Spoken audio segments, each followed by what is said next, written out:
Assalamualaikum warahmatullahi wabarakatuh. Salam sejahtera dan sukses untuk semuanya. Pada kesempatan ini, mari kita membahas soal-soal tentang besaran vektor. Prasyarat pengetahuan yang harus kita kuasai yaitu penjumlahan dan pengurangan vektor, baik cara poligon maupun cara jajaran ginjang. Yang kedua, menguraikan vektor. Dalam menguraikan vektor, kita harus menguasai nilai sin konstan untuk sudut-sudut istimewa pada kuadran 1 minimal. Contohnya seperti ini. Baiklah, kita mulai contoh soal yang pertama. Terpapar seperti pada layar monitor. Kita analisis soalnya. Vektor gaya pertama 4 Newton, vektor gaya kedua 10 Newton. Kita buat gambar ilustrasinya untuk membantu kita memahami soal. Ini kotak didorong oleh dua gaya searah. Kotak didorong oleh dua gaya yang berlawanan arah. Ini hanya merupakan gambar ilustrasi saja. Untuk melukis kedua vektor gaya tadi, yang sebenarnya kita harus menggunakan skala. Kita pakai satu kotak sama dengan 1 Newton. Gaya pertama 4 Newton, ini ada 4 kotak. Gaya kedua 10 Newton, ini 10 kotak. Kita jumlahkan. Gaya pertama kita geser dengan nilai dan arah tetap. Gaya kedua kita geser dengan posisi disambungkan ke ujung vektor gaya pertama. Hasil penjumlahannya seperti tampak pada garis warna biru muda. Karena kedua vektor gaya searah, maka alfa sama dengan 0, sehingga nilainya dapat dihitung menggunakan rumus vektor. Dengan mensubstitusikan nilai-nilainya, maka dalam perhitungan kita dapat resultan gaya yang searah adalah 14 Newton. Nah, arah mengikuti arah vektor semula. Ini ke kanan semua, maka hasilnya setelah dijumlahkan ke kanan arahnya. Atau dengan cara seperti ini. Ini adalah hal-hal istimewa tentang penjumlahan vektor. Jika sudut antara kedua vektor itu 0, maka hasilnya akan sama dengan jika dijumlahkan secara aljabar biasa. Kalau yang ini tadi menggunakan rumus vektor yang panjang, ini penjumlahan biasa, hasilnya sama. Ini merupakan hal-hal istimewa. Berikutnya, jika kedua gaya berlawanan arah, gambar kita gunakan skala lagi, F1, F2 karena arahnya berlawanan. Kalau F1 ke kanan, F2 nya kita ambil arah ke kiri. Kita geser F1 dengan nilai dan arah tetap. Kita geser F2 dengan nilai dan arah tetap. Karena arah berlawanan, maka hasil penjumlahan vektornya seperti ini. Kemudian nilainya. Kedua gaya berlawanan, maka alfa 180. Perhatikan gambar. Ini alfanya antara F1 dengan F2 sudutnya 180. Kita substitusikan nilai-nilainya pada rumus penjumlahan vektor. Jangan lupa sudutnya 180 tadi. Setelah kita hitung nilainya, ternyata 6 Newton. Nah, arah bagaimana cara menentukan arahnya? Kita perhatikan nilai dari resultan vektor yang arahnya berlawanan mengikuti gaya yang nilainya lebih besar. Karena yang nilainya lebih besar ke kiri, maka nilai resultannya mengikuti arah yang ke kiri. Atau boleh menggunakan rumus yang singkat. Ini juga hal-hal istimewa tentang penjumlahan vektor. Jika sudutnya 180 karena arahnya berlawanan, maka penjumlahan vektor boleh seperti ini, ditambah negatif. Ini tandanya. Karena vektor itu mempunyai nilai dan arah. Jika arahnya berbeda, maka tandanya di sini juga dibedakan. Kalau ke kanan kita ambil nilai positif, yang ke kiri kita ambil nilai negatif. Yang ke kanan tadi positif. Soal yang kedua, terpapar seperti pada layar monitor. Sekarang kita analisis lagi soalnya. Kecepatan perahu kita beri simbol vektor, kecepatan arus kita beri simbol VA, kemudian sudut yang dibentuk alfa 90. Ditanya resultan dari kecepatan tadi, kemudian jarak yang ditempuh perahu S, gambar vektor. Ini gambar ilustrasi untuk membantu mempermudah pemahaman kita. Ini lebar sungainya 180, arah perahu tegak lurus dengan arah arus. Karena didorong oleh arah arus, maka perahu miring seperti ini. Resultan dari kedua vektor kecepatan, ini rumus vektornya, kita substitusikan nilai-nilainya, positif tandanya ya, karena resultan. Setelah kita substitusikan nilai-nilainya, maka dalam perhitungan ketemu 13 meter per sekon. Ini resultan dari kedua vektor kecepatan tadi. Ini kecepatan perahunya menjadi 13 karena didorong oleh arus. Jarak yang ditempuh perahu. Perhatikan gambar. Perahu di sini mengikuti lintasan garis PR dibagi PQ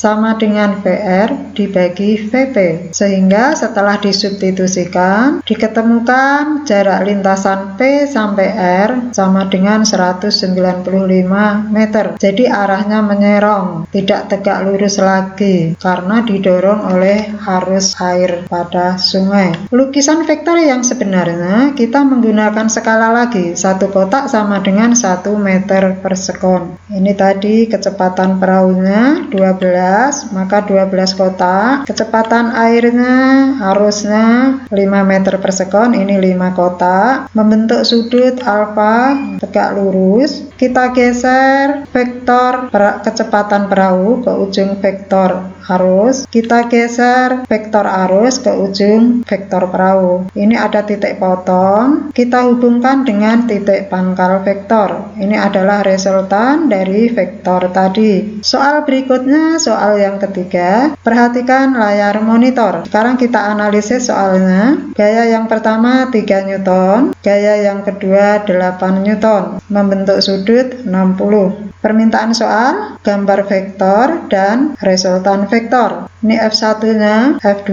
membentuk sudut alfa yang tadi 60. Kita geser dengan arah dan nilai tab. Karena selisih, maka dikurangkan. F2 kita balik arahnya, ini menjadi min F2. Seperti penjumlahan biasa, mengikuti aturan jajaran genjang. Sudutnya berubah antara F1 dengan min F2. Ini 180 min alfa. Karena kalau lurus ini 180 dikurangi alfa yang ada di sini. Sekarang kita jumlahkan. Kita geser ke ujung F1. F1 kita geser ke ujung min F2.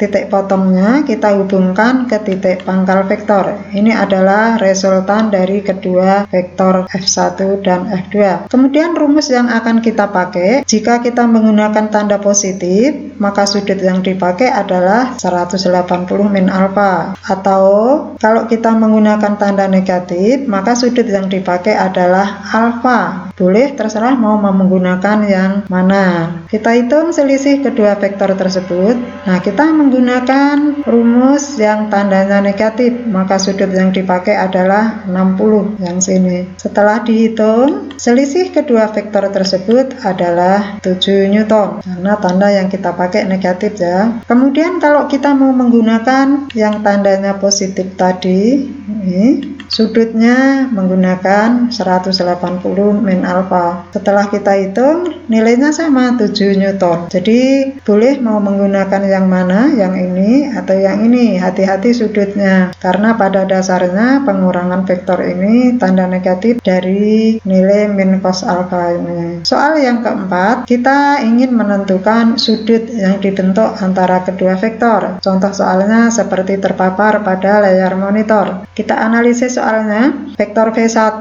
sama dengan V, V2 juga sama dengan V, resultannya juga sama dengan V. Ditanya sudut yang dibentuk. Ini rumus vektornya, kita substitusikan nilainya, PR ganti V, V1 ganti V, V2 ganti V, dan seterusnya. Untuk menghilangkan akar, maka sisi sebelah kiri dikuadratkan, sehingga didapatkan cos alfa sama dengan min setengah. Yang ditanya adalah alfa.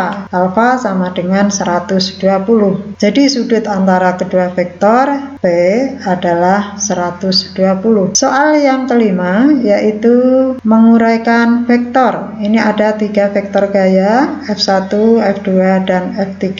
Ditanya resultan dari ketiga vektor dan sudut resultan vektor terhadap sumbu X positif. Kita uraikan vektor-vektor yang ada pada layar monitor. Vektor F1 kita uraikan terhadap sumbu X dan sumbu Y.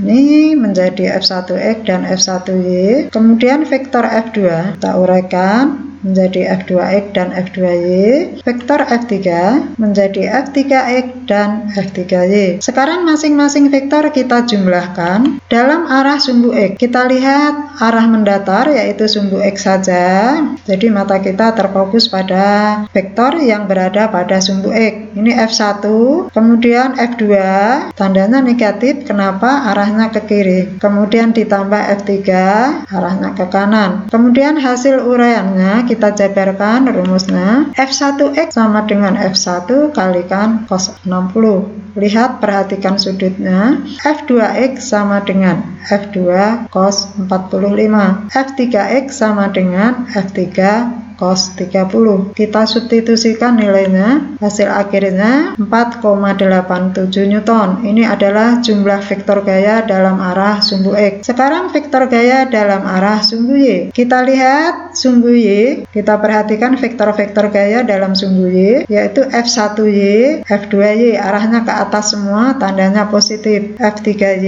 ke bawah, tandanya negatif. Hasil uraiannya F1Y. F1Y ini F1 kalikan sin 60, F2 kalikan sin 45, F3 kalikan sin 30. Kita substitusikan nilai-nilainya sehingga didapat jumlah vektor gaya dalam arah sumbu Y sama dengan 4,16 Newton. Yang ditanya adalah resultan vektornya. Ini baru sampai resultan vektor gaya dalam arah sumbu X dan dalam arah sumbu Y. Ini resultan dari ketiga gaya tadi, yaitu Fr sama dengan akar sigma Fx kuadrat ditambah sigma Fy kuadrat. Setelah kita hitung ketemu 6,4. Ini resultan dari ketiga vektor gaya tadi. Hasil lukisannya ini menjadi lebih sederhana. Dalam arah sumbu X, ini vektor Fx yang ketemunya 4,87 tadi, sigma Fy yang ketemunya 4,16 tadi. Ini hasil resultannya R 6,4. Sekarang ditanyakan arahnya, yaitu theta ini terhadap sumbu X positif. Tan theta sama dengan sigma Fy dibagi sigma Fx. Nah, ketemulah 0,85. Yang ditanyakan adalah sudutnya, jadi nilainya sudutnya theta 40,5 derajat. Demikianlah pembahasan soal, semoga bisa membantu Anda dalam latihan soal berikutnya dan bermanfaat. Terima kasih. Billahi taufiq wal hidayah. Wassalamualaikum warahmatullahi wabarakatuh. Jangan lupa ya.